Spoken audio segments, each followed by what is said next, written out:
Live from our hurricane headquarters with real-time analysis from some of the nation's top meteorologists, this is Tracking the Tropics, powered by Bose Electric.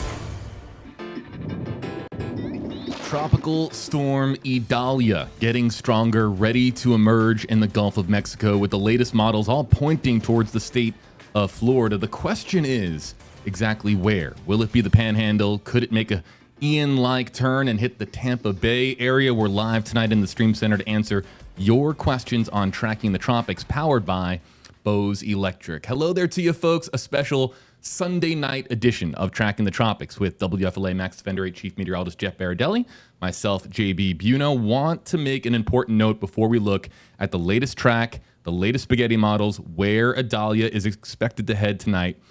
Here's the thing to make very, very clear. This kicks off multiple days of coverage. Sunday, Monday, Tuesday. We are going to have you covered as we keep all eyes really, on Idalia. Jeff, a lot to talk about on this particular episode. Let's get right to it. Let's send you over to the wall and look at exactly what we're talking about here on satellite, and then the latest track also tonight here in the Stream Center. Yeah, so I think we have to make clear that this is a serious situation, that it does look like it's going to be a hurricane, that it's conceivable that it will hit us directly in the Tampa Bay area, especially the Nature Coast, and that regardless of whether it hits us directly or not, even if it hits Cedar Key, the Big Bend, we're still going to get a significant, I mean very significant amount of storm surge. So first I want to back up for a second, and I want to show you the forecast from the National Hurricane Center on just how much surge we can see. Now this is on top of a supermoon. On Wednesday, as luck would have it, everything is luck, right? Unfortunately, this is going to coincide, the landfall of Idalia is going to coincide with the supermoon and already elevated tides about a foot above where they would normally be. You have to add that to these numbers right here. So the storm surge forecast for St. Mark's all the way down to around Chesawitzka, so about Bayport in Hernando County, 7 to 11 feet. That is a lot of storm surge. What does that mean to you? That means that if you've seen flooding in the past 30 or 40 years on your property, you'll likely see it again. That means people who have boats on bayous or on the intracoastal, really isn't necessarily an intracoastal there, but anywhere on the waterways, you very well could see those boats in your backyard. I just want to let you know it's likely we're going to see water in homes anywhere near the immediate coast here. All the way down into, I'd say, even in Pasco County. And here's the reason why. You can see that they're forecasting 5 to 8 feet of storm surge from Bayport down to about Anclote, so about Tarpon Springs. And then from Tarpon Springs south, all of Pinellas County, that means Madeira Beach, that means Clearwater Beach, all the way down into Tampa Bay and including Tampa Bay and south through Longboat Key, 3 to 5 feet of storm surge flooding is likely with this system as it moves in. And when is it going to happen? Likely that is going to be Wednesday morning, late Tuesday night, as I'll explain in a few seconds, and early on Tuesday morning for that particular high tide cycle. All right, so let's look at the storm. Now, it's been battling shear, which explains why there's a lot of thunderstorms on the south side, but not that many on the north side. However, right near the center of circulation, thunderstorms have just started blowing up. This could be a signal that it's starting to become a little bit better formed. As we zoom in, you'll see a lot of thunderstorms right near the center of circulation. It may or may not be the beginning of a strengthening of the system. All right, let's talk about what is out for us locally here in the Bay Area. Storm surge watch is in effect for all of the Bay Area. We told you about what we're expecting in terms of numbers. These are high numbers. Evacuation orders are already beginning in some parts of our area, and they will follow in many parts of our area. A hurricane watch is in effect for, again, all of the Bay Area straight through the Big Bend. That's the Big Bend all the way over to Apalachicola. So let's show you the latest stats and the latest forecast track from the National Hurricane Center. It's strengthened a little bit since the last advisory. Winds are now 45 miles an hour. Pressure is 995, which is actually pretty low for a tropical storm with winds of 45 miles an hour. All right, let's follow it north and show you the official forecast track from the National Hurricane Center. By late Monday night and early on Tuesday morning, they have it forecast to become a hurricane already in the southern part of the Gulf of Mexico. As we head into Tuesday afternoon, this is when we expect to see tropical storm force winds moving through the Bay Area. Not in the morning when you wake up on Tuesday morning, But by lunchtime, tropical storm force winds will start moving in as some of those outer bands begin to move in. At this point, an 85-mile-an-hour storm is almost a Cat 2. As it passes by Tampa Bay, that's going to be Tuesday night into Wednesday morning. It likely will gain strength and become perhaps a Category 2 storm, then make landfall right around Cedar Key, give or take. And that's the center of the cone. And at this point, they are forecasting it to have winds of 100 miles an hour when it makes landfall. Now, I have to point out to you that we are on the eastern side of the cone. Tampa is in the cone. St. Petersburg, Clearwater, Newport Richey, Crystal River, you're especially in the cone. You remember last year, at 72 hours out, National Hurricane Center track had Fort Myers in the very eastern edge of the cone, and that's exactly where the storm went. So 60 to 72 hours out, the error in this forecast track from the National Hurricane Center is about 100 miles. So you should plan for this to shift. It may shift west, it may shift east, but it's not likely to stay exactly where it is right now. It is going to change as we get closer to the storm. So keep tuning in here and we'll keep you updated on that. All right, so let's show you the latest spaghetti tracks. And these spaghetti models are valid for what we call the 18Z models, which is the early afternoon models. The vast majority are exactly where the National Hurricane Center says that the storm should be. Somewhere right here, Apalachicola Bay, east to the Big Bend, over to the Cedar Key area. I can tell you that our in-house model, and I'm going to show you that, does have the storm making landfall further east than even Cedar Key. All right, let me show you the tropical storm force winds. So the probability that you will see tropical storm force winds, obviously along the coast, very likely. You go further inland into places like Polk County, Hardy, DeSoto, Highlands County, and it becomes a little less likely that you will see tropical storm force winds. When will those tropical storm force winds arrive in your area? Well, it's not Tuesday at 8 a.m. You wake up in the morning, we'll see some breezy or gusty winds, but not tropical storm force yet. That means gusts over 40 miles an hour. The tropical storm force winds are right here, so entering our area around lunchtime, and then everybody is in tropical storm force winds by Tuesday evening into Tuesday night. It's a fast-moving storm. It'll be in and out quick. Let me show you the wind gusts that we're expecting. Now, this is from our European model, and depending upon the actual eventual track of this system, of course, the European may be wrong, but the European has actually been incredibly consistent. And the National Hurricane Center's forecast track is very much in line with the European model. So let's show you. 8 a.m. on Tuesday, we're not yet in those tropical storm force winds which start around here, so around 35, 40 miles an hour. We're still in the yellow with those gusts to 25, 30 miles an hour. Here we are at 8 a.m. Let's push it forward now into Tuesday afternoon. Notice now we're fully in the 20-mile-an-hour winds, and some of us are starting to see those winds past 35, 40 miles an hour. Here we are at 8 p.m., and this red entering the coast around Longboat Key and just off the coast of Pinellas or along the coast of Pinellas, those are 50-mile-an-hour wind gusts starting to move in during Tuesday evening. So it really starts to take a downturn very quickly as we head into the evening on Tuesday. Everything's going to happen quickly because it's going to be moving very fast. Here we are fully engulfed in tropical storm force or even hurricane force winds as we head into the overnight. Late Tuesday night, early Wednesday morning, that purple indicating hurricane force winds. Again, with this particular track, the hurricane force winds would probably stay just offshore of most of our area, with maybe the exception of Citrus County around Crystal River. And the storm itself on the European makes landfall around Cedar Key, and that's what the National Hurricane Center says. Now, if we're having sustained winds of close to 75 miles an hour along the coast of Nature Coast and Pinellas County, that means we have gusts at least up to around 90 miles an hour or so. So just keep that in mind. Just because we're not getting sustained winds doesn't mean that we're not seeing those gusts past 90 miles an hour. I'm going to step out of the picture for just 1 second so I can advance my graphics. All right, there we go. And you can see that by Wednesday at 2 o'clock, everything's starting to improve. We still have some tropical storm force winds, but things are starting to improve. All right, future radar. And then we're going to get to some questions in a couple of seconds or so.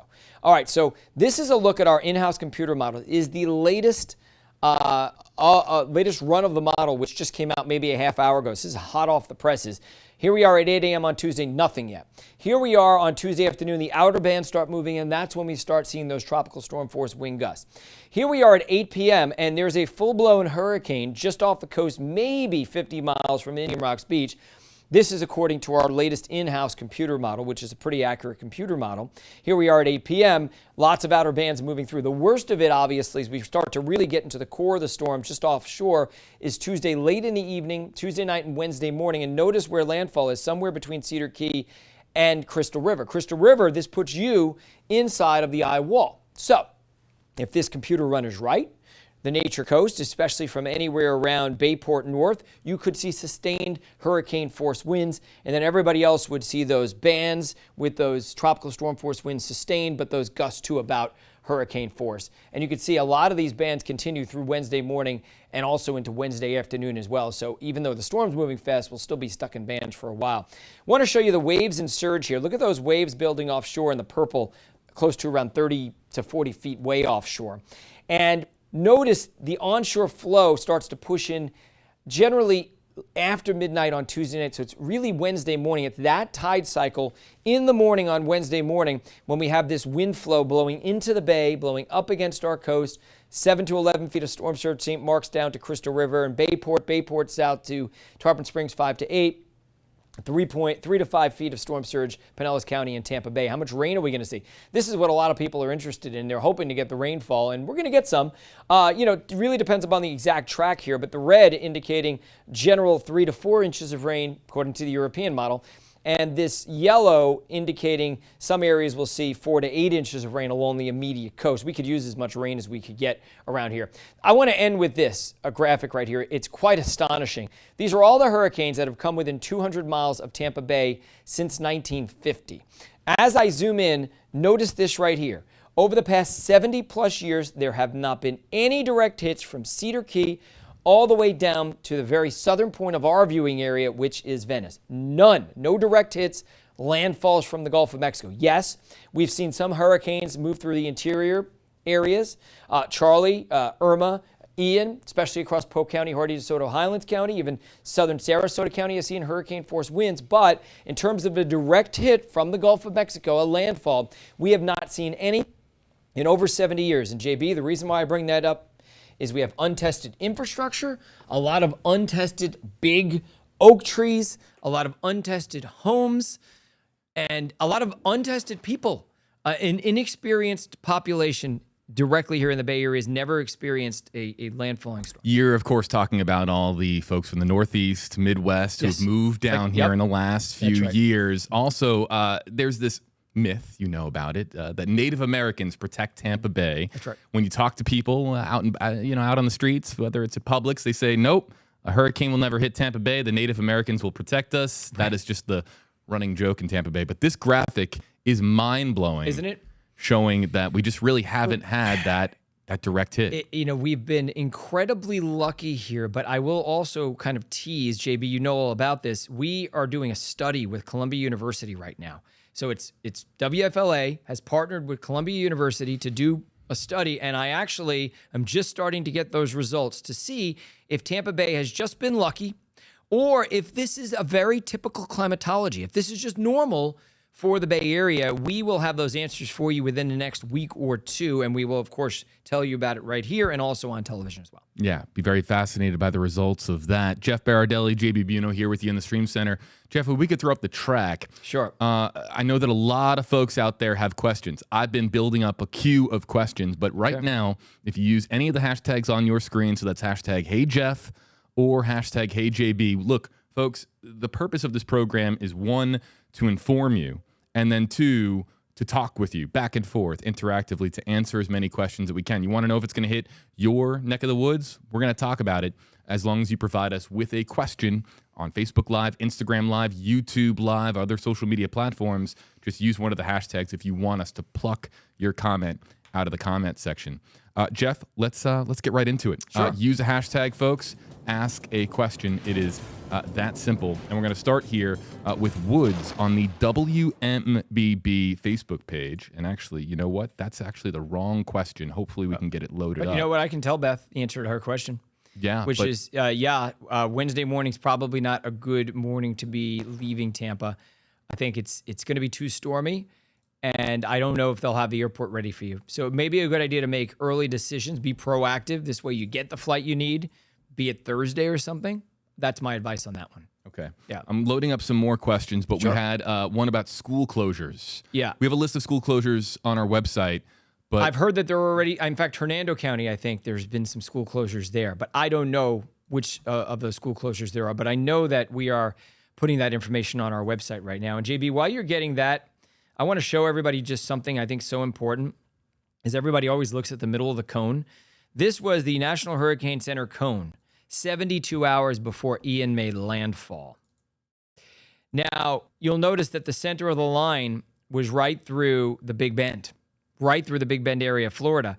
Notice where the edge of the cone was, right over Fort Myers, okay? Now we'll go forward, and you can see that the center of the cone, 72 hours out, was about 220 miles away from Fort Myers. Now, Fort Myers was in the cone the whole time, but on the extreme eastern edge, and so a lot of people just thought Fort Myers is going to be fine, not going to be an issue. Well, it turned out that the storm did track on the very eastern edge of the cone, about 220 miles east of the center of the line, which goes to show you that there's a large error in these National Hurricane Center forecasts out 2 to 3 days ahead of time. Then one more thing I want to show you. The cone says nothing about impacts. Naples wasn't even in the cone, and they had 6 feet of storm surge and winds of 90 miles an hour. So the reason I bring that up is, and I know everybody here understands this already, but you know the track is going to change. It's not just if it'll change, it will change. So if you're thinking to yourself, well, Tampa, it's a pretty good bet. It's not coming here. St. Pete, Clearwater, probably not coming here. Newport Richey, probably not coming here. First of all, we'll still be on the dirty side of the storm. We're going to get tremendous impacts here, or at least very big impacts. And second of all, it may be coming here. We don't know. We are in fact inside the cone.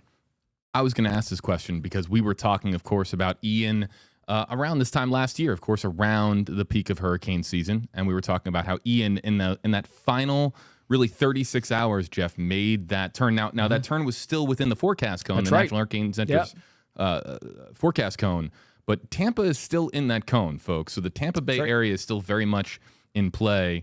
Tuesday night into Wednesday, of course, we're going to have episodes of Tracking the Tropics, throughout the day tomorrow, Monday, all day Tuesday as well. But now we actually had so many comments coming in that it kind of tripped up our system.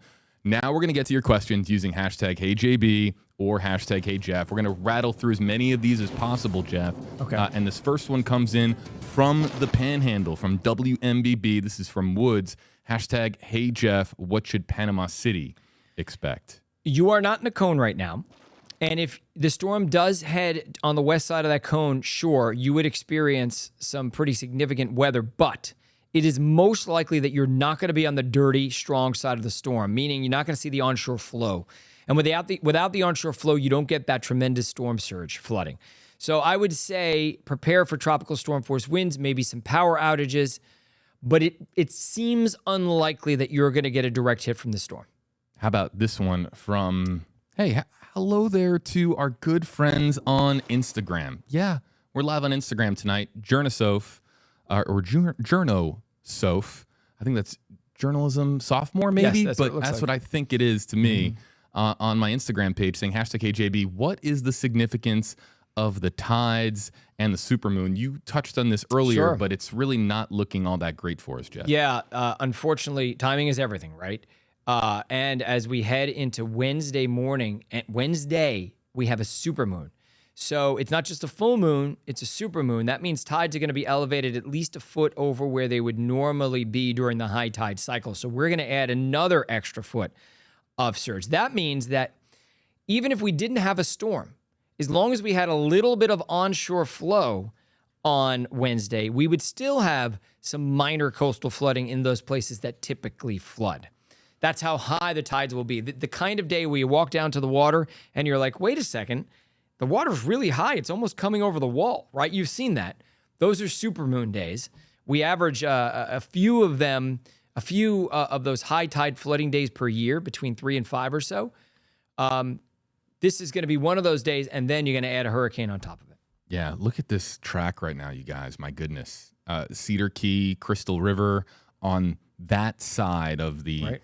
But everyone remember, that red area, and again, understanding how you read the forecast cone, that red area is anywhere the eye of the system is projected to go right now. Right. So doesn't say anything about the impacts. That's right. That's right. And so could shift west, could shift east. This is why we're going to be tracking it on Tracking the Tropics Monday into Tuesday, of course, into Wednesday. And Tuesday night into Wednesday is when we expect a landfall event. Again, use either of the hashtags on your screen, hashtag HeyJeff or hashtag HeyJB, to have your question featured just like this. Hashtags for us both. Jeff, how long after the center of the hurricane makes landfall does it begin to diminish? This question in particular is interesting because we haven't talked about Georgia or the Carolinas. Yeah. They are in line, Jeff, They to are. get rain from this storm. Right. So I'm going to bring up the cone, but I just want to say it is moving fast. So that's the good news. That is really going to minimize the impacts. I'll extend this cone out for you so you can actually see it up there. So let's go backwards. Here it is making its way by Tampa. That's approximately probably around 8, 9 o'clock at night, 10 o'clock at night on Tuesday evening. All right. But look how fast it is. I mean, by 2 a.m., it's already almost making landfall. It is flying. It is flying north. It's not moving north, right? It's not moving fast now. You see that east-northeast of 3. That's the current movement of the storm. But its projected movement is going to be very fast. So it's going to be in and out quickly before you know it. So you asked specifically, I think, about whether the storm will diminish. I think you mean the winds in the center, the core of the storm, not just the general weather in any one location. It will diminish fairly quickly, but because it's moving so fast, that actually means that it could carry its hurricane status way into Georgia. Notice that it's still a hurricane when it crosses over the Florida-Georgia line. Throwing this up real quick because this is a city that we're talking about here, Jeff. I mean, April on Instagram wants to know, hashtag HJB, is Jacksonville going to be impacted? So let's go back to the model here. Sure. Look at how close it comes to Jacksonville. Wow. And at that point, it's probably a 1. It's a long story, but the National Hurricane Center has breakpoints. So if it doesn't fall within those 6 to 12-hour breakpoints, it'll carry the 2 all the way until it becomes a tropical storm, when in reality, it's probably a 1. So what it's forecasting right now is that a Category 1 storm is going to come within, somewhere around 40 miles probably or less from Jacksonville, which means that you could see hurricane force gusts in Jacksonville. Let's go to this next question. It comes in from Monica, hashtag HJB. Will Largo get affected bad? At this point, if I had to, now Largo, the vast majority of Largo is inland. There are communities in Largo that are on the Intracoastal Waterway right across from Indian Rocks Beach. So it depends upon where you are in Largo, but if you're on the Intracoastal in Largo, you could see storm surge flooding. If you are just inland from that, because Largo is a big place, it goes pretty far inland on Ulmerton Road. I'm guessing at this point with this particular track, you're going to see wind gusts over hurricane force probably, at least in some of those bands. It's not going to be over hurricane force for a long time, but as the outer bands come through, those stronger storms. By the way, we're on the sloppy side of the storm. We're also going to get some isolated tornadoes, no doubt, quick-moving tornadoes. So, yeah, I think some hurricane force gusts are possible up to 80 miles an hour or so. On your Facebook page, Jeff, tonight on the WFLA Jeff Berardelli Facebook page, hashtags for us both, is there any particular time or day when we in Tampa will know for sure if Tampa gets hit? So asking really in essence, when I want to know the answer to this question. This is the question I want the answer to, Jeff. When are we going to have a consensus and if Tampa's going to be hit directly? Right. Yeah. I would say that anytime before 24 hours before, probably not for certain. I think after 24 hours, we've gotten to the point where we don't expect too many surprises inside of 24 hours. So because we're expecting this to make landfall, if it came directly to Tampa, it would be an earlier landfall. It wouldn't happen like early Wednesday morning. It would happen like late Tuesday evening. So I would say late Monday evening is when we'll know if it's coming to Tampa. All right, let's go from Jeff's page to my page on Facebook. YouTube, we're coming your way. Instagram, we're coming your way. I know we got a lot of questions in our comment sections, but we're trying to get to as many as we can. Our audience right now is a little bit bigger on Facebook. YouTube, we're coming your way in just a second. Amanda, on my Facebook page, hashtag HJB, any information on how this will affect the Carolinas, North and South, and Virginia as it comes through? Actually, South Carolina is on your graphic, as is North Carolina. You can see by that point, when it gets into Georgia, it's already a 60-mile-an-hour tropical storm. When it gets to Charleston, it's probably 50-mile-an-hour tropical storm. When it gets to Wilmington, North Carolina, it's probably a 40-mile-an-hour tropical storm. So it'll be a tropical storm in both North Carolina and South Carolina. There'll still be some isolated tornadoes and some heavy rain, but it's going to be moving really fast. So I don't think, and one thing I should mention, there will be onshore flow as well. So I would expect storm surge flooding along the coast there. not nearly as much as the west coast of Florida. I would say a few feet of storm surge in the bayous, low-lying areas along the coast, a few inches to several inches of rain. But again, moving fast, so the flood threat in terms of rainfall flooding should be minimized. I promised we would get to YouTube, and of course, we can get to YouTube next. Carl Renser on the WFLA YouTube page tonight. Hashtag HeyJB. What do you think the airport and flights are going to be like on Thursday? Why don't we just answer this question for Carl and our audience for really the entirety of the week? When do you think Tampa International or other airports here in the Tampa Bay area and beyond, really elsewhere here in Florida, are going to get impacted?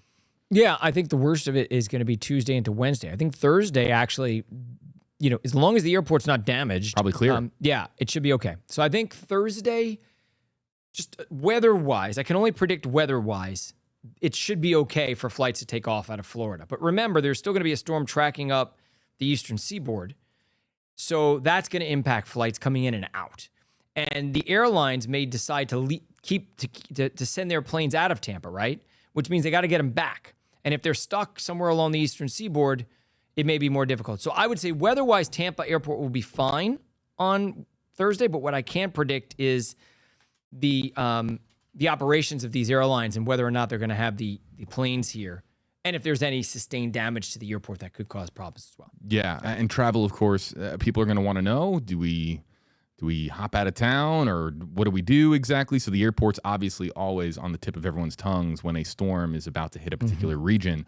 When I'm looking this way, folks, it's because I have my eyes on this monitor, monitoring all your comments. It's a lot to bring in all your comments from different social media platforms. Shout out to Sarah in our newsroom, who's helping me go through a lot of comments right now. But we got our eyes glued to about I think 9 or 10 different pages across 3 or 4 different social media platforms. We're trying to get to as many as we can. Mind if I mention this, JB? Sure, yeah. So water temperatures, and you've been hearing this, but this is true. Water temperatures across the globe are at record levels, and not just at record levels. I mean, way above anything we've ever seen before. That is true also in the Gulf of Mexico. So if we can go to that graphic to show the Gulf, water temperatures are 2 to 4 degrees above normal. They are far above record levels.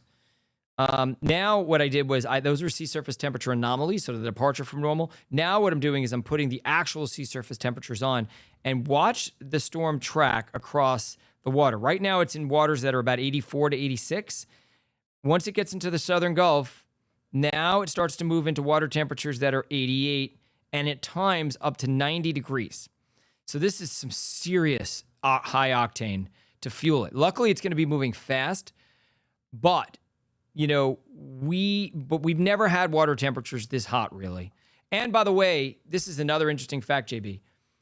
The 88-degree water temperatures extend down 120 feet down the water column. So if you were a diver, you would not hit the thermocline until 130 feet. I'm only laughing because I'm a diver and I can't. These water temperatures, we've not ever seen anything like it before. But again, storms are moving fast. That may help us a little. You go to the beach, you're hanging out with your family, you're playing some music on the radio or on Spotify, and you go into the water to cool off.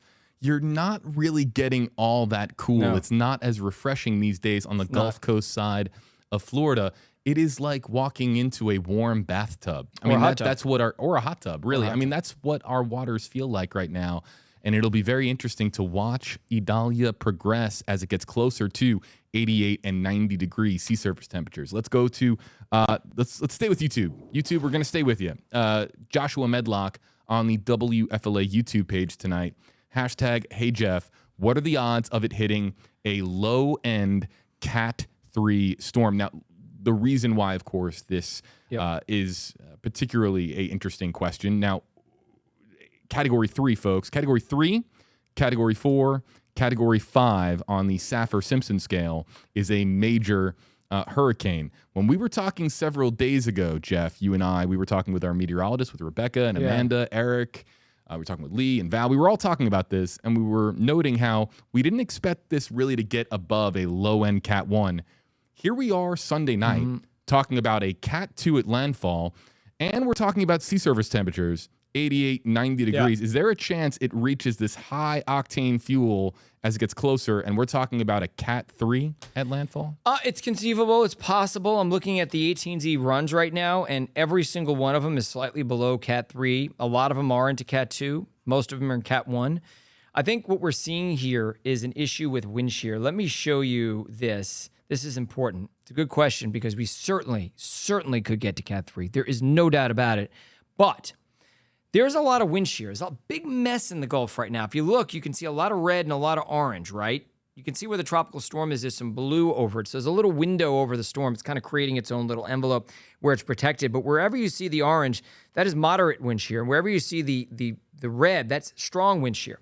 So let me progress this into the future. Stronger the wind shear, the more likely that the system weakens or it can't get as well organized as it needs to.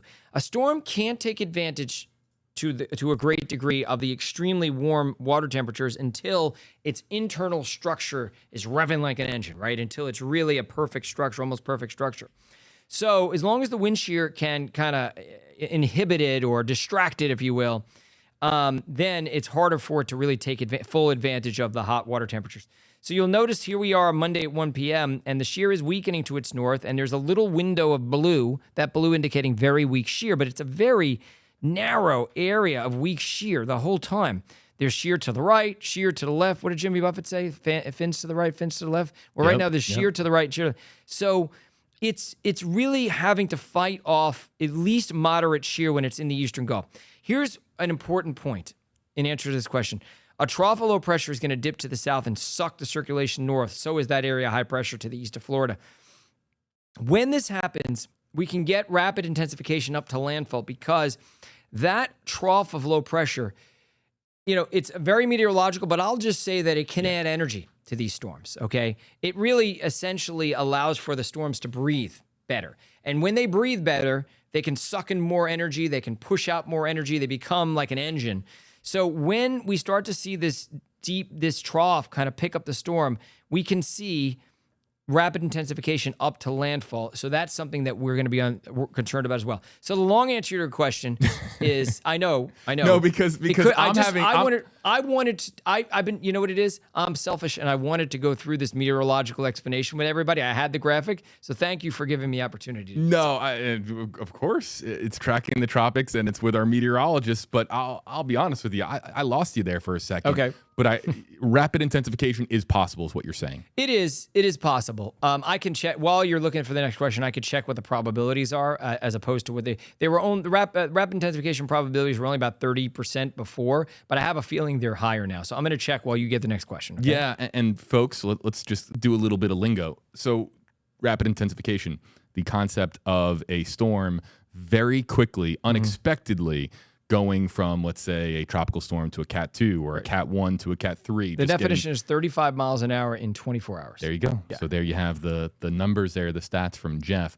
I love this question. We got a couple in the queue here that we're going to get to. Again, use hashtag HeyJeff, hashtag HeyJB. We're not going anywhere, folks. This is a special Sunday night edition of Tracking the Tropics. We want to answer as many questions as possible here across Facebook Live, YouTube Live, and Instagram Live. So if you use either of our hashtags, we can animate your comment on screen. This next one in the queue is very relevant. We were talking earlier about how a lot of folks have moved down to Florida from the Northeast, from the Midwest, from other sections of the United States in years past. But we also have people asking questions like Paula's, hashtag HeyJeff. I have a house in Clearwater, but I'm in Washington State right now. How does it look for the Clearwater and Dunedin area? We have so many folks it's a good question. that have their homes down here, Jeff, but live elsewhere in the country. Right.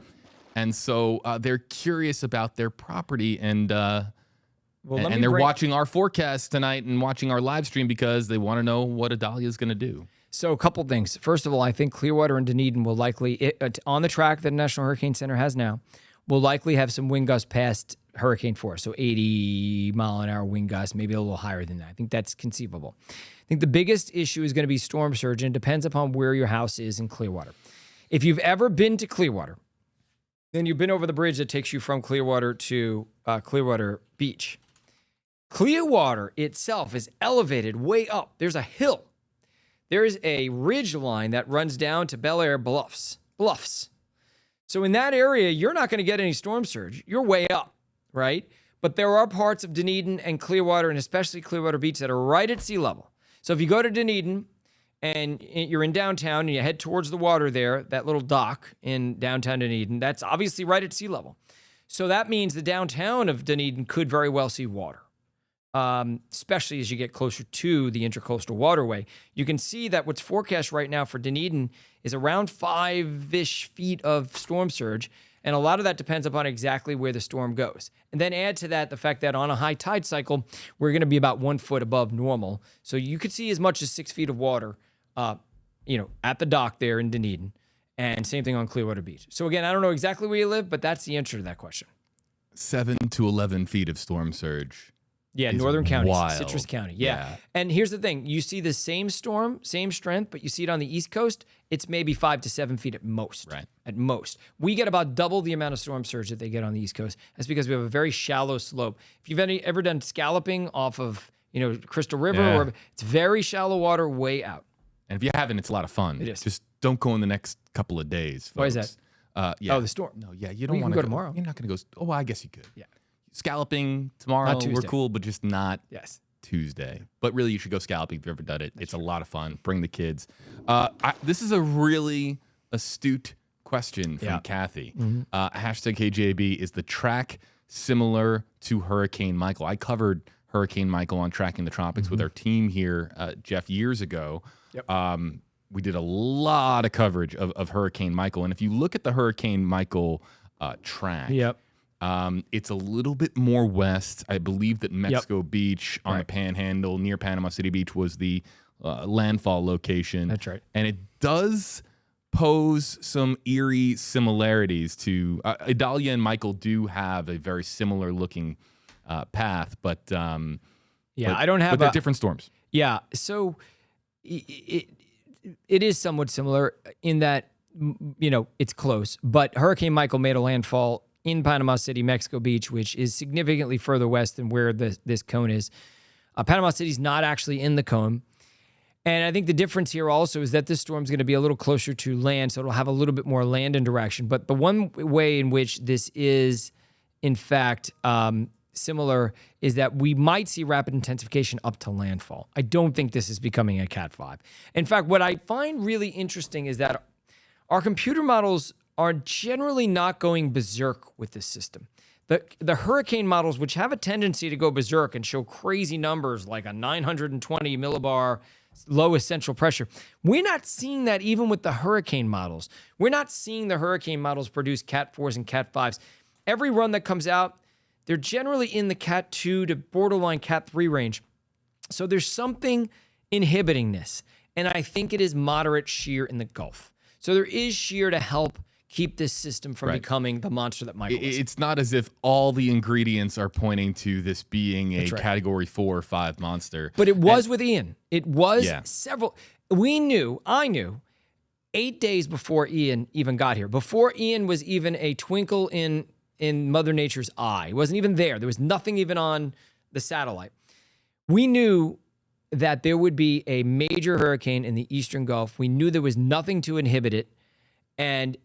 And to be honest with you, the fact that, and we tried to convey that to people in a way where we still let them know that there was uncertainty, but different situations. A lot of certainty with the Ian situation, less certainty this time because there's more factors out there that could complicate and muddy the waters, if you will. Yeah, and folks, Idalia is not becoming a Cat 6 storm, okay? People are asking about that? Yeah, well, no.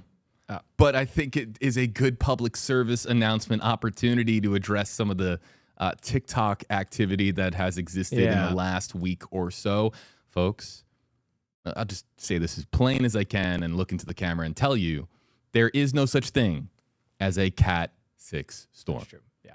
Saffir-Simpson scale stops at Cat 5. That's right. But, I think what might have muddied the waters there, JB, is that there was some discussion last year about, there's been some discussion in academic circles about it, because we have seen lately these storms seem to be getting stronger, and whether that's a long-term trend because of climate change or whether it's just a perturbation, short-term perturbation is a little bit too early to tell. We do think, and our research shows that Climate change is going to make these storms stronger in the future. But whether or not what's happened in the Gulf over the past 10 years or not is directly related to climate change in terms of these rapid intensification happening more often, these really strong storms. That is it. We don't know for sure about that. We do think that will be the case going forward, though. Let's go to this next question. Yeah, we're streaming Instagram tonight and having some fun with our folks on Instagram. Echo Forever on the WFLA JB Instagram page, #HeyJB. So Tampa, definitely on the bad side, It looks Jeff? like it. There's no definites in weather, right? There's no definites. But let me show you the progression of the storm and the wave heights, because that really shows you how the counterclockwise flow, we are on the eastern side. The eastern side is where the winds are blowing towards the coast, and that's why we're expecting so much storm surge. You can see those waves offshore near the core on our American model, 30 to 40 feet or so. I'll push this forward. Notice, I want you to notice, it's important. Here we are midnight between Tuesday night and Wednesday morning. And you notice that the winds still aren't blowing on shore from Pinellas County north. Now, south of Pinellas County, they are blowing on shore. Now, we're starting to see storm surge pile up around St. Pete Beach all the way down to Longboat Key and down towards Venice, right? But at 8 o'clock, I'm going to go back a little bit. Let's go back to 8 p.m. Here's 8 p.m. Even at 8 p.m., most of the area is seeing offshore flow. Yeah. Okay, I say that because we don't really get into the time when we're worried about storm surge until after midnight generally. So very late Tuesday night. So starting maybe 11 p.m. Tuesday night, and then especially in the morning high tide cycle on Wednesday morning is when we're most concerned, because you can see everybody now. The water's being funneled into Tampa Bay. Think about it. This is the Cat 2 making landfall more than 100 miles north of Tampa, if that's the case, and we're still seeing 3 to 5 feet of storm surge inside Tampa Bay. Goes to show you how vulnerable we are to storm surge. Yeah, this graphic, I think, tells a story. Again, a reminder, folks, I have to repeat this every few minutes. Our interactive coverage will, of course, continue tonight. We're not going anywhere. We're going to continue to answer your questions. We're also going to be here Monday. We're going to be here Tuesday, whatever platform you're watching on right now. And let me also point out, too, that's really, really important. Of course, Jeff is a broadcast meteorologist. He's a chief meteorologist for a television station here at WFLA News Channel 8, your NBC station in Tampa, Florida. But if the power goes out, all right, if you lose power and you're looking for Jeff's coverage, you're looking for our coverage from the WFLA Max Defender 8 weather team, guess what? A lot of times, cellular infrastructure now is the last thing to go. They do a really good job now. They've built up cellular infrastructure in a way that your cell phone will still work. Charge up your mobile batteries. It's part of your hurricane kit. And you'll be able to watch us on Facebook or YouTube or WFLA.com, your platform of choice. So we'll be here Monday, Tuesday, Wednesday through Idalia as it goes from tropical storm to hurricane. You were going to note something, Jeff, before the next question. Well, Eric Stone just walked in. He's, of course, one of our Max Defender 8 meteorologists. Yeah. And I just want you to know that when we start streaming 24/7, and JB, we will be streaming 24/7, Eric is not allowed to take bathroom breaks.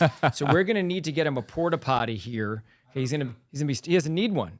I hope he must be wearing diapers, because if he doesn't need them. We added that. We added a button here right here, Eric. Right. You're all taken care of. You won't hear the flush on air, will you, JB? If they do, it'll just be a brief moment of much needed comedy during storm coverage. That's for sure. But the point of that is that we're going to be here all the time now, constantly updating the stream, as JB mentioned, and we have our whole team that's going to be working, 12 on, 12 off, straight through the storm. Ryan on the WCBD Facebook page. Back to our Q&A. Use #HeyJB or #HeyJeff to have your comment featured on screen. Odds this makes its way into the Atlantic for a re-strengthening off of the South Carolina coast. I like to call this the zombie effect, right? A storm goes across land, re-emerges over the water, and then comes back to life. I think there's some chance, but I think there'd still be interaction, land interaction. Right. And I also think it's been moving really, really fast. So if it were to pick up any steam by moving over the water, it would be very minimal, I think. It's just flying. It's going to move fast. YouTube, I'm going to really focus on you guys now for the next few minutes. We've been doing a lot of Facebook, sprinkling in some Instagram, but I really want to get our YouTube commenters. If you're joining us tonight on the WFLA YouTube page, get in your #HeyJB and #HeyJeff questions and comments now. We're going to be getting to them. And we're going to be starting with this. Great Forrest Gump reference. You had a Jimmy Buffett reference earlier, and then Lieutenant Dan 24/7 is joining us on YouTube. Shout out to Lieutenant Dan. Hashtag HF and JB. What about the villages? Yeah, it's a good question. Well, the villages are inland, right? So, of course, it helps that you're a little further inland. But let me back up and kind of bring you into view. Now, the villages are, in fact, in the eastern part of the cone. So there is a chance that you will be hit directly. It's more likely that you're going to see outer bands. And I don't know if you'll quite get hurricane force wind gusts. You would really need the center of the storm because at this point, it's only predicted to be a Cat 2. Of course, we should prepare for a Cat 3. Whenever we think there's going to be a Cat 2, we always tell you prepare for a storm that's one category higher than that. But again, to get hurricane force wind gusts over, let's say, 100 miles an hour would be difficult in the villages. I do think we could see some hurricane force wind gusts to maybe 75. You should just plan to be without power. And that's probably it. And of course, there'll be some superficial damage and some trees down here and there. But you're far enough inland, so unless the storm passes right over you, I think you'll probably avoid most of the hurricane force winds. I don't know if you know this, Jeff, but on YouTube Live, we have a great team of moderators. You know, they help us keep our comment section kind and welcoming to all. I want to shout out our great moderator team of Chelsea. We got Team Brittany. We got Michelle in there tonight. Dee might be floating around in there too. Great. Lynn, I see Lynn. We have some great moderators. Thank you to them for joining us tonight and helping in our comment section. Let's stay with YouTube. And we're going to go to Cosmic Game Design on YouTube.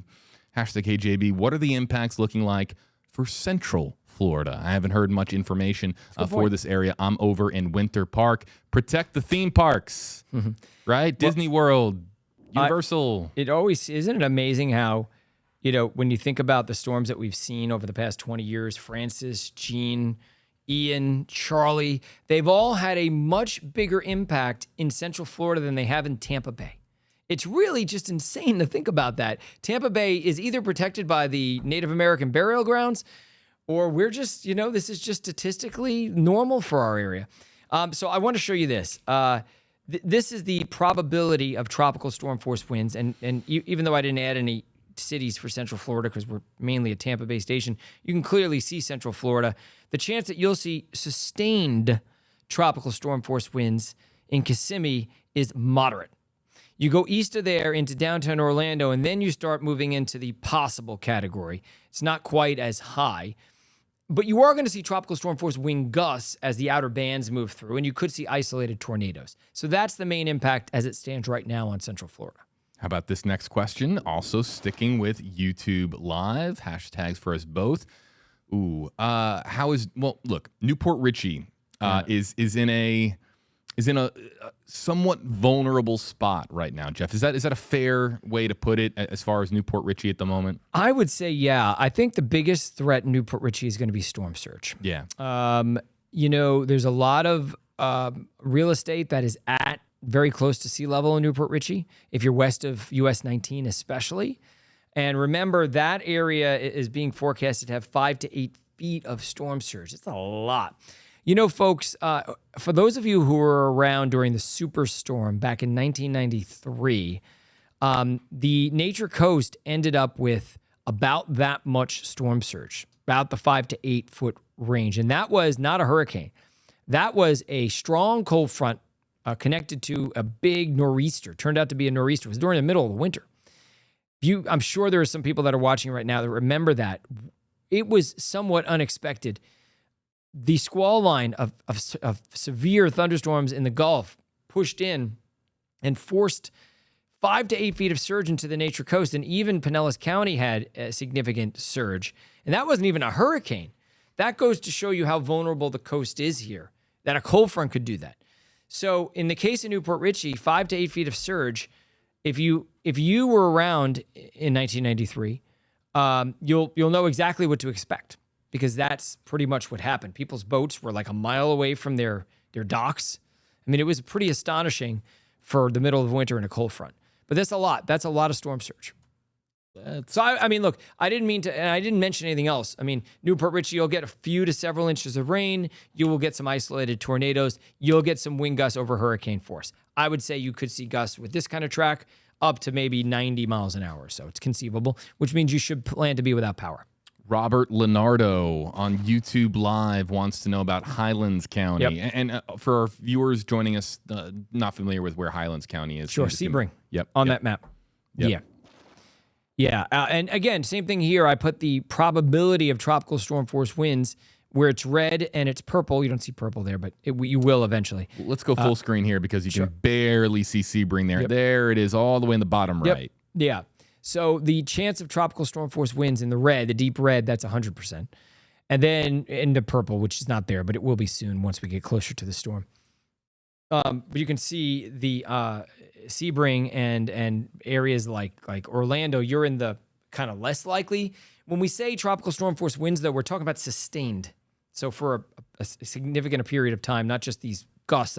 You will get gusts over tropical storm force in places like Orlando, maybe as far south as Sebring. But I don't really think at this point that Highlands County is going to see a major hit from this. It doesn't look like it. How about this question from, you know what, how about let's go to one of our great YouTube moderators. Chelsea talks a lot in the WFLA YouTube comment section tonight, saying #KJB, how could this affect people south of the cone? Last hurricane gave us tornadoes all the way down here, and I'm not sure exactly where here is for Chelsea. Maybe she can clarify for us. Her comments come to me direct because she's a moderator, but how do we answer Chelsea's question here tonight? Yeah, I mean, the dirty side of the storm is the south side of the storm.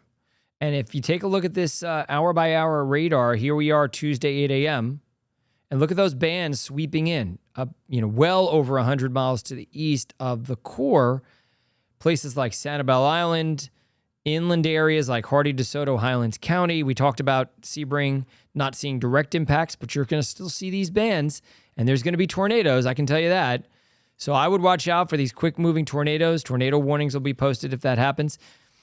So, if you're south, and I got to tell you, even though the storm's coming on shore in Cedar Key, they're still forecasting 2 to 4 feet of storm surge down to Sanibel Island area. So it's not a lot, but it's a lot more than is necessary. You can see in this particular case. I just want to point out really quickly, I don't like this model. The WFLA model. Well, this is it's looking this is something called the graph model. It's a model that we have through our no. When I say I don't like it, I mean I don't like it for Tampa Bay. I mean that looks pretty. That does not look good for us. Right now, this is one of the further east solutions. I want to be candid and clear with you. Not all the models show this, but it's worth showing because this is a good model, and it may be right, and we need to be prepared for that. Even though this is slightly east of the National Hurricane Center has the storm moving right over Cedar Key. This has the storm moving in between Cedar Key and Crystal River. So it's really not that far east of the National Hurricane Center track. Yeah. And that's what it would look like. So you would get core hurricane winds, in Citrus County. You'd be on the edge of the eye wall, even probably as far south as Hernando County. And then we would be in frequent hurricane force gusts in those squalls in the, the first band, not the outer bands, but the first outer band, in all on the Nature Coast in Pinellas County, probably. Chelsea clarified she's joining us from Parkland, west of Boca. Oh, yeah. Well, I mean, look, you'll probably see a very outer band there, but I don't think you'll see too much. I wouldn't be surprised if you got a quick passing tornado or two, a couple gusty squalls.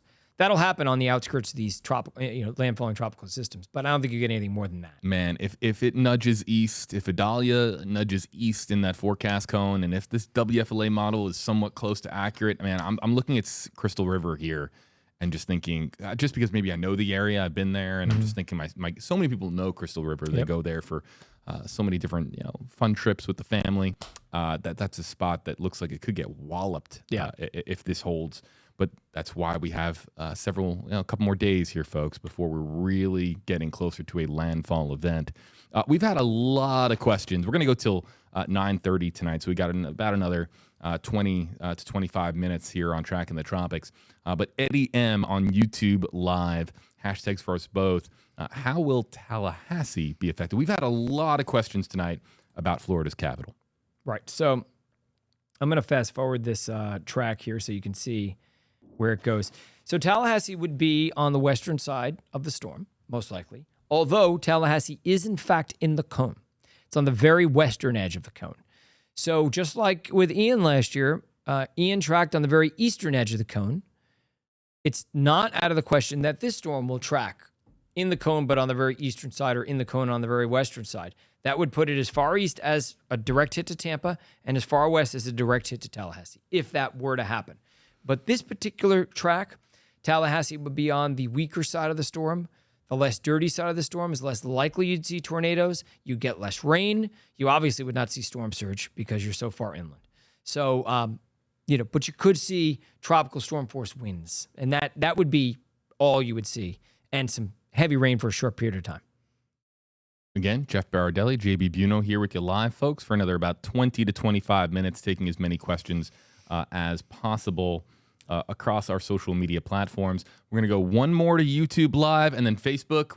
It's the seesaw. We're going to bounce back to Facebook Live and take as many as we can there as well. And this one comes in from Box RDZ. And this one, hits close to home for us because we saw the devastation. You were down there, Jeff. You saw how bad Fort Myers was hit by Hurricane Ian. So Box RDZ wants to know, I live in Fort Myers. Is there any chance we could get hit bad? Well, I have to show you, and if you're just tuning in, you might not have seen this. I showed it earlier, but it's worth showing again. That was the National Hurricane Center track 72 hours out. We're now about 48 to 60 hours out from landfall, about 60 hours, let's say, maybe a little less than that. But 72 hours out, that was the official forecast cone from the National Hurricane Center. And you notice that Fort Myers was barely in the cone. Now, as I zoom in, you will see that the center of the track missed by about 220 miles. So the forecast track from the National Hurricane Center was 220 miles west of where the actual center of the storm made landfall, right near Fort Myers. That was the actual track of Ian. So the error was over 200 miles in this case. Let's go full screen on this, because this is crazy, because you're basically demonstrating here with this graphic that Ian's track hugged the rightmost wall of the forecast cone. It did. Now, National Hurricane Center was smart. They probably realized that there was a fair degree of uncertainty, and they made the cone a little bit bigger to account for that. And they were right. It ended up making landfall in the cone, but on the eastern edge. And the problem is so many people focus only on the center of the cone. And that gets people in trouble. In fact, and not understanding that the cone is only talking about where the center of the storm will go. It's not telling you what the impacts will be. As I zoom in to this graphic one more time, watch this. Naples was outside the cone. Now, people just assumed in Naples they'd be fine, because they were outside the cone, no problem. But the storm ended up tracking on the east side of the cone, and the cone doesn't say anything about what the impacts are going to be. Naples ended up with 6 feet of storm surge and gusts to 90 miles an hour, which is a tremendous impact. So it goes to show you that the cone only tells you where the center of the storm is going to go, somewhere in the cone, not right down the center line. And then it doesn't say anything about what the impacts are going to be. So we just need to remember that. So in answer to the question, yes, of course it's possible that Fort Myers may see direct or indirect impact from it. It seems less likely, but it's possible. Now, big difference. You will note, and we talked about this with Ian, all of the ingredients were conducive for it to develop into the Category 4 storm that it was. And here but again, history is an interesting. It's been kind to us. Yes, this graphic tells us that, and has not been kind to Fort Myers. All these lines, folks, are other storms that have hit, and Tampa. Look at that. We are. There's a bubble. There's like a shield protecting us. It's really strange. Now, I did make a graphic, and I don't have it here, that goes back to 1922 because I want to do exactly 100 years. This graphic goes through last year, so 2022, and you can see I drew Ian specifically in a black line for you. But look at Charlie, Irma, it's like the hurricanes just veer away from Tampa Bay proper. Now, our market for TV side, we reach everyone online, but on TV, it goes from Crystal River to Englewood. And Crystal River is in Citrus County, northern Citrus County, and Englewood is in southern Sarasota County near Northport also. That's it. That's our viewing area on TV. And somehow we've managed to miss any direct landfalls. Now, of course, we have had a couple of hurricanes that have passed through, namely Ian, Charlie, and Irma. And if you remember back in 2000, they're not on this map, and I'll tell you why in a second. Gene and Francis, they came across, and they may have briefly been hurricanes as they came across, but the specific criteria that I put into the computer when I made this map was it had to be a hurricane within 200 miles of downtown Tampa. And so it's conceivable there may not be a storm or two on here just because it missed the 200-mile threshold. That's it. But the point is there have been no landfalls in Tampa Bay, in the Tampa Bay area in 73 years. If you go back another 30 years, you'd see 2 more landfalls. And if you go back 101 or 102 years, you'd see the biggest storm that's hit Tampa Bay in the last 101 or 102 years, which was the storm that hit Tarpon Springs in 1921. It's a Cat 3. Minimal Cat 3, by the way. If you live in the Tampa Bay area, you're looking at this and going, ugh, because the odds are at some point. Maybe. Or people really do believe the Native American Native myth, and burial ground. the burial grounds that are in Tampa Bay that keep away hurricanes. Look, whether it's Native Americans, whether it's just coincidence, right now it's pretty evident that we have been extremely lucky in years and in decades past. Back to the questions while we have another 20 minutes here on Tracking the Tropics.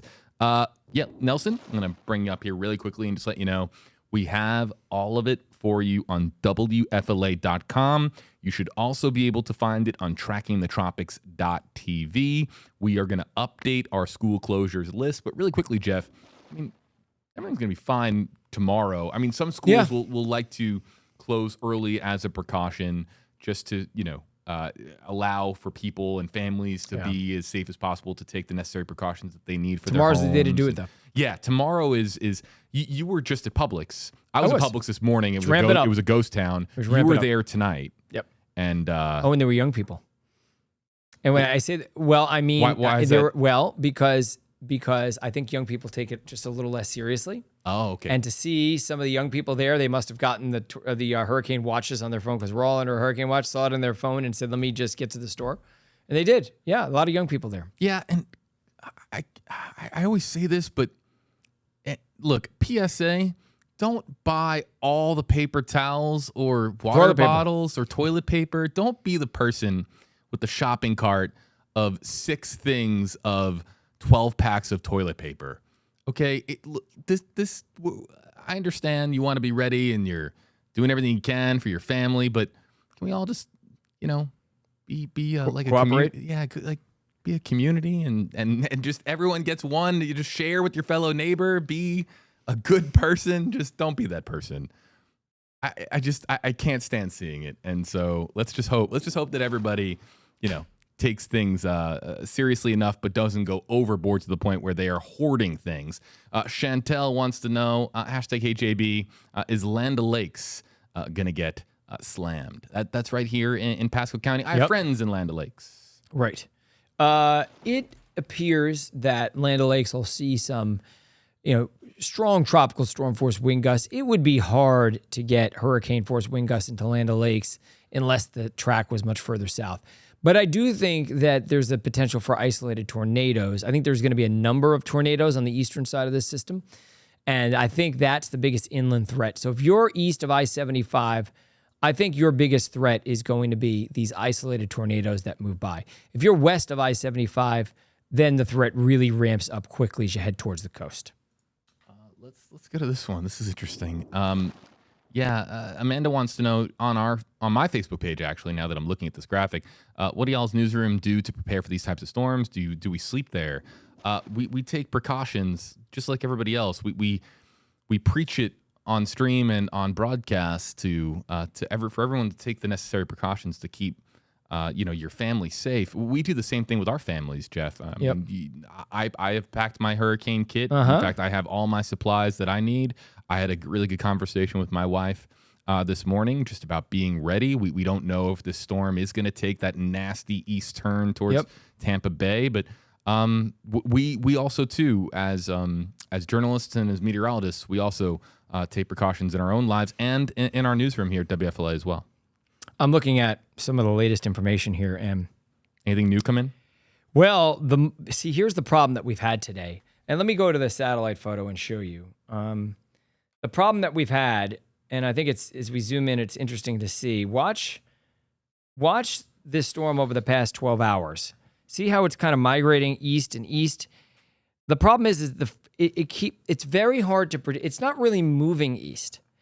It's that there's new convection firing up east of where the center was, and the center keeps relocating towards where the biggest convection is. Predicting convection is very hard for computer models to do.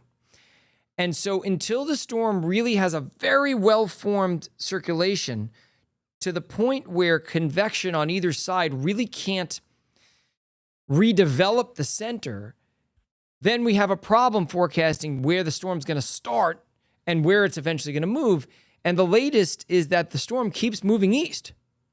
And it hasn't really even formed to the point where it's and started making its move north yet. The further east it starts, the further east it's going to end up. And that's why we keep seeing these corrections in our computer models. And it may be why our in-house WFLA model is showing a track further east than it was before. Significant shift it made this afternoon. So you notice the icon, watch it go from the west to the east, kind of scooting or wobbling further east. It's because it's redeveloping where the biggest convection is. And we hope that trend doesn't continue, because if it keeps going another 50 miles further east, now all of a sudden the storm's taking the eastern edge of the cone. And we should probably mention that Western Cuba is already feeling impacts, and the worst of it's probably still ahead for Western Cuba, right? Yeah. So Western Cuba is luckily for them, they're going to get the heavy rain, but luckily for them, the storm's not going to have really become a hurricane yet. We don't think, or at least that's not the official forecast. And we don't think Western Cuba is going to make any difference. The storm could move right over Western Cuba. It's not going to affect the structure of the storm because it's very narrow and it's not very mountainous there. That's an important thing to note. And if you see me looking down, it's because I'm looking at my phone. I'm just, I'm on the stream, but I also need to be watching what the newest information that's coming in is. I look at this graphic, Jeff, and you know what this kind of reminds me of? After I'm putting it all together in my head, and we like to make analogies here in our business, but this kind of reminds me like a race car revving its engine. Because after this point, it's going to speed through the Gulf, right? Mm-hmm. I mean, it's barely moving at all. It's just kind of shifting around, and then all of a sudden, zoom, it's going to take off, and it's going to just head straight north by northeast. You see what the problem is? See all that wind shear in the Gulf? It's that, and that high to its west is keeping it at bay right now. It's not moving. It's when the high starts to weaken, watch, you'll see the high moves away, and the shear weakens, it gives it a window to move north. Right. And there it goes. Now, and then once it gets to about here, Tuesday morning, notice that trough that digs down, that jet stream, that's going to accelerate it, start moving it really quickly. So it'll start moving very fast once it's about a couple hundred miles west of Fort Myers. There's a lot going on in this graphic. There is. You did a good job with this graphic because there's a lot of moving parts with this. There is. Yep. We got another 10 minutes. This is the final 10 minutes for a live Q&A. So we're going to try to go as rapid fire as we can, try to get to as many questions and comments as we can over the next 10 minutes. So get in your hashtag HeyJeff or hashtag HeyJB questions now. Joanna on my Facebook page, hashtag HeyJB, should people living in RVs evacuate, in particular in Inverness? And if so, when should they move into a house for shelter? Yeah, folks with RVs. Yes, it's always a tough question. They generally say that you should run away from water and hide from the wind. So, they generally don't issue evacuation orders for RVs. These are decisions you need to make on your own. Inverness is decently far inland, but the storm has a decent chance of moving right over you. So I think tomorrow you should make that decision. If, in fact, the track shifts a little further east, then, and you don't feel like you're in a solid structure RV, I would say at that point, see if you can find a relative to go to there. That would be my advice. Yeah. Can we throw up the track? Actually, you know what? No, hold the track for a second, Jeff, because Cliff is asking a very interesting question. Are we getting sandwiched between this storm and the other one on the East Coast. We have not mentioned on this stream Franklin. that Franklin is out Yeah, there. it's a strong storm. And Franklin, we were noting before the stream began, Jeff, off stream, we were noting that Franklin, you guys, looks really strong, impressive on satellite. We are very grateful that Franklin is not going to impact the continental U.S. Yeah, it's strong. It's a strong storm out there in the Atlantic, and it just looks like a beast, you guys. It's not going to impact us, but is there any impact to Cliff's question about us, the Florida Peninsula, being kind of the cream and the Oreo between well, these two storms? Wouldn't you rather be than be the Oreo? Right. I mean, right. Yeah. We are Florida right now is sandwiched between these two systems. Yeah, it is. It's true. But at some point, Florida will be in the direct purview of Idalia. Is the correct pronunciation of that, by the way? Idalia. Those are the latest spaghetti plots. You can see they're a little different than they were. They haven't really moved, though. I mean, it's still pointed directly at Cedar Key, Big Bend. I have to say, though, if we keep seeing the trend of the storm redeveloping further east, which it has been, that's not good news necessarily. I would expect to see a shift of these models a little further east. But for right now, steady as she goes, and I have to tell you, the European model for the past 3 days has shown landfall Cedar Key, Cedar Key, Cedar Key, Cedar Key, Cedar Key, Cedar Key. European model is a good model. It may be right. Folks, super fans of Tracking the Tropics know that we talk about the Euro a lot because the Euro does a really good job at predicting storms in this section of the world.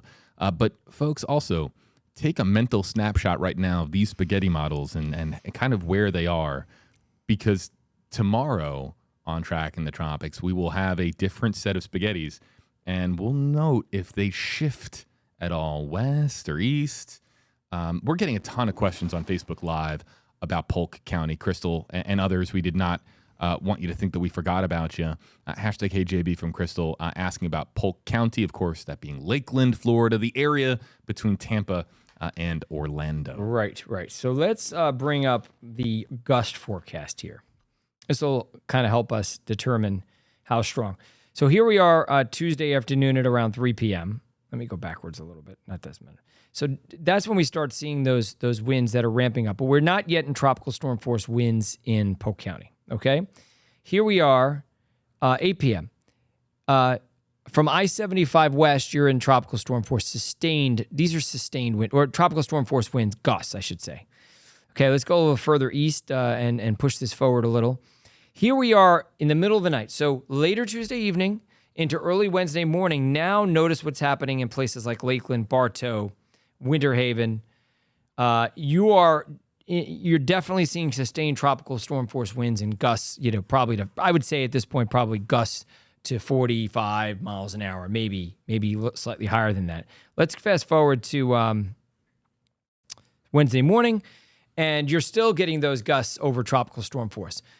You generally don't get into the large area of gusts over 50 miles an hour, but you will see some gusts to probably, 50, 60 miles an hour, I would say. How about this one from Debbie's got a good memory. Debbie remembers Ian. Mm-hmm. Right? Yes. And last year, Debbie wants to know, will this storm suck the water out of Tampa Bay like Ian did? It's a good question. Guys, I don't know if everybody remember. You Google this image, folks, because it's wild. We had them on WFLA.com. Tampa Bay was barren. People were walking on the bottom of Tampa Bay like it was like a street. I mean, all the water got pushed out of Tampa Bay by Ian because of all of that force that was driving water out really to the southwest. Yeah. So is that well, let me show you. Possible, Jeff? Or? So here we are at 8 a.m. Notice how the wind around Idalia is blowing the water offshore. So we don't have onshore wind anywhere. Here we are at noon. Yep. Here we are at 4 p.m. Still, the water's being blown up and out. Okay, so there's some water's being blown out. The storm is further offshore, though, so I don't expect there to be bare bottom. The water dropped like 6 feet in Tampa Bay. I mean, crazy amount. It dropped a lot. Yeah. Yep. They were walking on the bottom. I saw a video. A friend of mine, a captain up in Ankle, sent me a video of the beach. He was standing at his house essentially on the beach, and there was no water at all at his dock, and you could not see water on the horizon at all. This was the Gulf. This wasn't even the bay. In the Gulf, the water off, Unreal. Pasco County and northern Pinellas. So we don't really get into onshore. Here we are Tuesday evening. Now we're starting to see the arrows, folks. Yeah. See the arrows that are circulating around, and watch it in relation to the Tampa Bay area here as this graphic progresses. So Longboat Key, you now have onshore flow. Venice, you now have onshore flow. That's Tuesday evening. Okay? Again, a lot of this depends on the actual track of the storm. Here we are at 11 p.m. on Tuesday. Now that onshore flow is starting to move into Pinellas County. Not until late in the evening Tuesday. So we have to watch for the high tides starting Tuesday early evening through Wednesday morning. And this is looking like the water is being pushed into Tampa Bay, Now not it is. out of it. Right. That's right. Because early Tuesday, it's being pushed out, right? So you may see at the low tide during the day on Tuesday that there's no water in certain areas of the bay. Okay, you may see that. But remember, it's not moving as slow as Ian. It's moving fast. So we're not likely to see as much water being pushed out because it's not going to be for as long a period of time that we're going to have these offshore winds. Here we are Tuesday night and Wednesday morning. Now the arrows are pointed straight at the beach. So the worst tide is likely to be at high tide Tuesday night into Wednesday morning, whenever that is. Okay, that's something I have to. We have a graphic for that actually, but I don't have it here at the moment. But tonight at 11 on our newscast, we will be talking about that when those tides will be. We're going to be here a long time on Tuesday. A lot of live streaming on Tuesday, folks. Everyone, welcome to join us. We'll be having a very frank conversation about this. We'll be basically going into storm coverage mode and landfall coverage mode at that point. But there's a lot going on Tuesday. Tuesday is really the big. Monday is a day where I think we see movement into the Gulf, and then Tuesday it looks like we get a consensus as to where exactly landfall could be. Let's go to this next question from Grace. Grace is joining us on Facebook Live, #HeyJeff. If it does hit Tampa dead on, how long will the worst of it stay over us? We were talking about the speed of this. Yeah, storm, it's moving fast. So let's look at the winds. That'll be the best way we can do this. Let me pull the winds up for you. So let's start it when the tropical storm force winds are moving in. So here they are moving into Pinellas. So let's just assume they get here at like 5 p.m. on Tuesday. So let's look at how long we're in tropical storm force winds. We start seeing the tropical storm force winds 5 p.m. Tuesday. Okay, we're still in tropical storm force winds until about late morning Wednesday. So we'll see tropical storm force winds for about probably 16 hours. Okay, these are gusts, not sustained tropical storm force winds, but tropical storm force wind gusts for as much as 16 hours. But let's see how long we'll be in these 50-mile-an-hour winds, because this is really what we care about, right? The winds that are 50 to 75-plus miles an hour. They start to move in at around 8 p.m. on Tuesday, and that red is on top of us through, well, notice it's already kind of moving out here at 5 a.m., but let's assume it's still there. So we're probably in tropical storm force wind gusts to 60, 70 miles an hour for, I'd say, about 8 hours. And then if we get hurricane force wind gusts, we're probably in that for maybe 4 hours. Okay, hopefully that answered your question. Let's go to this next one. We'll try to get as many as we can in these last few minutes on stream. Debo Baggins, #HeyJB, #HeyJeff. Don't know if this is a Lord of the Rings reference, by the way, but salute you, sir. What is the likelihood of this strengthening and pushing through the front straight north? So instead, Jeff, of in essence making that hook or actually, no, I'm doing that wrong. Hold on. I got everything backwards. Hook like this, right, towards Cedar Key, that it just plows straight north into the Panhandle. That's a good question. So I'm trying to find, okay. So the wind shear map will help us show what's happening here. It doesn't seem likely because it's going to have to go through that jet stream, right? And you notice, but it can happen. And you mean straight north, you mean like Panama City. I'm assuming that's the question here. Yep. Yeah. It seems less likely if you look at the steering flow, because what we have up, those arrows are at 200 millibars, so they're 250 millibars, so they're way up in this is essentially where the jet stream is. That's what I'm showing you here. And it would be difficult for the storm to get into Panama City, but not impossible. But again, this is based upon what the computer models, how they model the atmosphere right now. That could change 24 hours from now, the computers may be off. And they are often off a little bit. So I would say that it's less likely, but it's not out of the realm of possibilities. Just a handful more.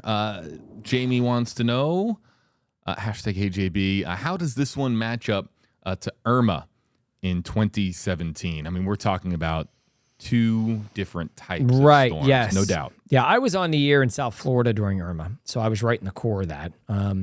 In terms of, at least it was part of my viewing area. And if you remember, that made landfall in Big Pine Key, and as a Cat 4.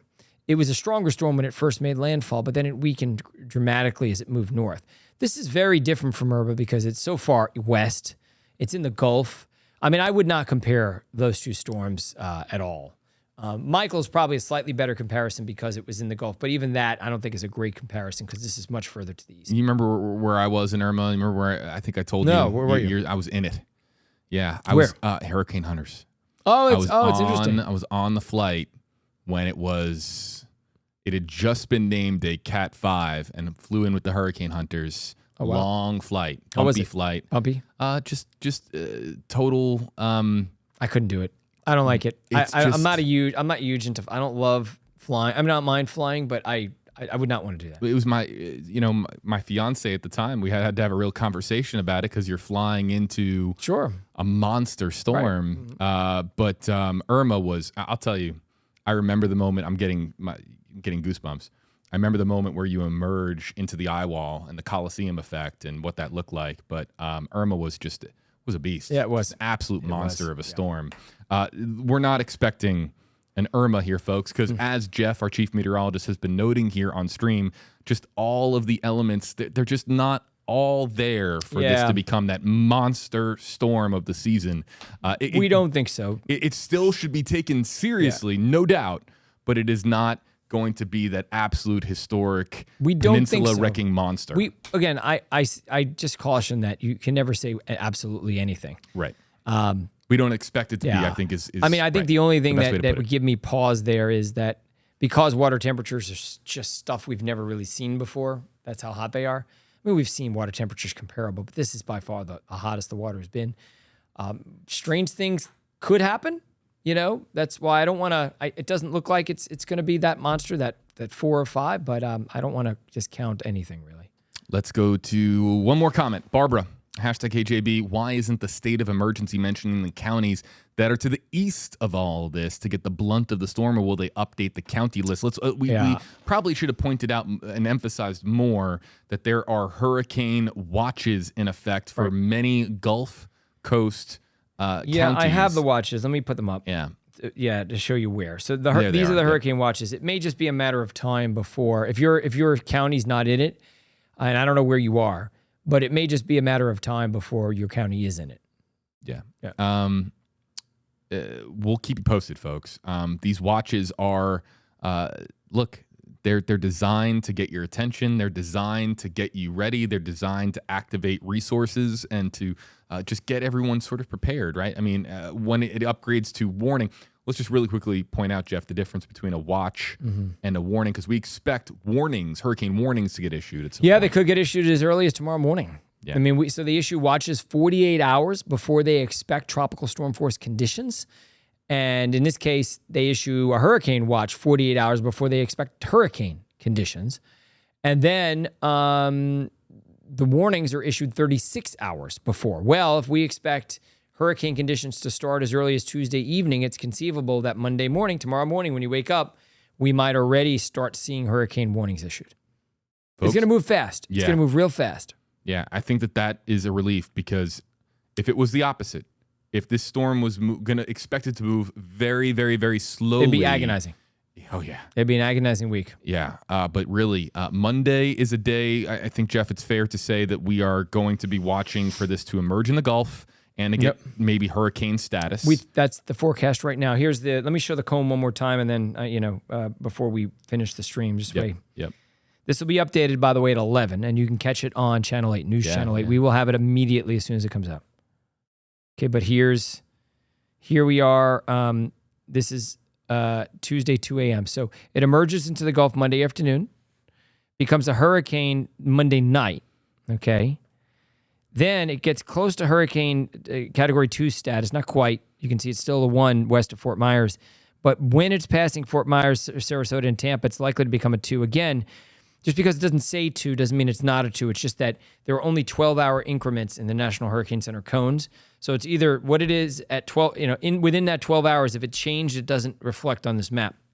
But it will as soon as it reaches the next 12-hour, which is right here. And there it is as a 2. But notice the winds are 100. The cutoff for a 2 is 90-mile-an-hour winds. So therefore, it did that somewhere west of Pinellas County or west of Sarasota County or Manatee County. And all the questions that we get about, will it hit my neighborhood? Will it hit my house on my street? Those questions will become more clear into Tuesday. Yep. Tuesday is really the day that we get an idea as to where this is going to go. And then we're looking early Wednesday at a potential landfall event. But really quickly, Jeff, just the reason I was smirking there for a second, can you back this graphic up a little bit? Because this is just me asking this question as a point of curiosity. Is there any chance that the National Hurricane Center would declare a landfall event if the center of circulation goes over the western tip of Cuba? Because that could happen in the hours ahead.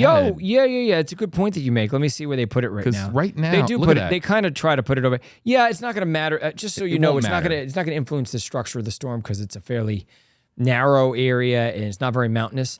But yeah, that would be considered a landfall. Yeah, because look at this. I don't know if we can see if we really zoom in there, folks, but the western tip of Cuba is kind of right. Really, the point is right there under the center. It seems to go over it, but barely. That would be very interesting if they declared. It would be a landfall as long as the center passes over that tip. Very interesting. Yeah. Well, folks, we're going to monitor all things Idalia over the coming days here on Tracking the Tropics. We are an interactive effort here at WFLA in the Stream Center in Tampa, Florida, as part of WFLA, your NBC station, home of the Max Defender 8 weather team, of course, led by Max Defender 8 Chief Meteorologist Jeff Berardelli, who lent us his time and his expertise for approximately, my goodness, Jeff, we've been on stream for more than 2 hours now, just answering as many questions as possible. 2 hours? Holy cow. Oh, no, I'm sorry. We started at Not 8. quite 2 hours. It feels like it, though. No. So an hour and a half. An hour and a half. It's gonna be many hours of coverage in the days ahead. I got to give credit to Eric because he was live and you too, live for like what? I think 18 hours? Something like that. We took breaks, I don't know how you, I don't know how you do it. My brain is already fried and it's been an hour and a half. Yeah. Ian is, it was one where we were just monitoring every little development. But we'll be doing the same with Idalia here. And so our coverage, I believe we want to tentatively say it is going to be resuming tomorrow morning at 9:30 Eastern. 9:30 Eastern, so less than 12 hours from now.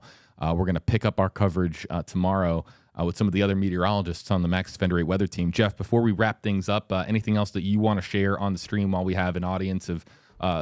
Take it seriously. Yeah, take it seriously. If you're told to evacuate. I mean, the thing about the West Coast is our storm surge is twice as bad as it is in most other places. Gulf of Mexico is notorious for big storm surge. Even if the storm doesn't seem very strong, it can still produce a ton of storm surge. So be really careful. Don't take it seriously. There are a lot of people who died in Ian because they didn't take it seriously. People who say, "Oh, it's a Cat 1, maybe a Cat 2," and they say that with an eye roll, and they're like, "Oh my goodness, we're not gonna. We've seen worse in Florida. Well, not if you really live in Tampa Bay, because Tampa Bay has really been unscathed for your graphic demonstrated. History shows us that we have gotten very, very lucky in years past. But just because, folks, it is not that Cat 3, Cat 4, Cat 5 storm doesn't mean you don't take it seriously. Pack your hurricane supplies and have conversations with your family to be ready.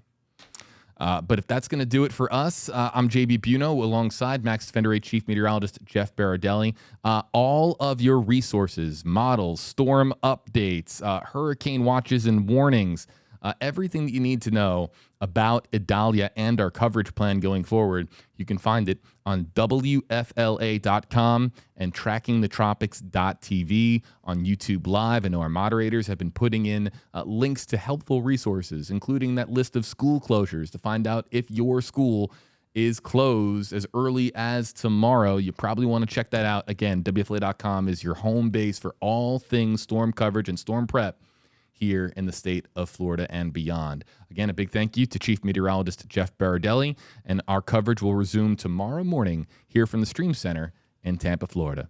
To everybody, have a great night, and we'll see you on the flip side, everyone. Find Tracking the Tropics on these platforms. And for storm updates, the latest models, and helpful resources, visit trackingthetropics.tv.